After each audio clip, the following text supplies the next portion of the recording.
Friends, நான் தான் உங்கள் மிஸ்டர் பைத்தான். இன்னைக்கு நம்ம என்ன பார்க்க போகிறோம்னு பார்த்தீங்கன்னா, பைத்தான் ஒரு கோடிங் லாங்குவேஜ் கரெக்டாக.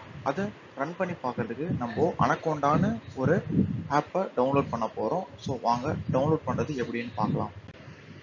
ஸோ ஃபஸ்ட் நீங்கள் கூகுள் ஓப்பன் பண்ணிக்கோங்க. பண்ணதுக்கப்புறமா அதில் நீங்கள் அனகோண்டா அப்படின்னு டைப் பண்ணாலே போதும். ஸோ டைப் பண்ணி சர்ச் பண்ணாலே போதும், உங்களுக்கு நிறைய சைட்ஸ் ஓப்பன் ஆகும். அதில் ஃப்ரீ டவுன்லோட் அப்படின்னு ஒரு ஃபர்ஸ்ட் சைட்டே ஒன்று இருக்கும். அந்த சைட் நீங்கள் கிளிக் பண்ணிங்கனாலே போதும், உங்களுக்கு அனகோண்டாவோட அஃபிஷியல் வெப்சைட்டுக்கே போயிடும். அதில் கீழே டவுன்லோட்ஸ் அப்படின்னு இருக்கும். அதை நீங்கள் கிளிக் பண்ணாலே போதும், உங்களுக்கு அந்த டவுன்லோடு ஸ்டார்ட் ஆகிடும். ஸ்டார்ட் ஆனதும் அது கொஞ்சம் டைம் எடுக்கும், ஓகேங்களா? அது டவுன்லோட் ஆகிறதுக்கு இவ்வளோ தாங்க அனகோண்டா டவுன்லோட் பண்ணுறது. இதுக்கு மேலே நீங்கள் மோர் வீடியோஸ் நீங்கள் பார்க்கணுன்னு வச்சுக்கோங்களேன். தேங்க்ஸ் ஃபார் வாட்சிங். For more videos, follow and subscribe.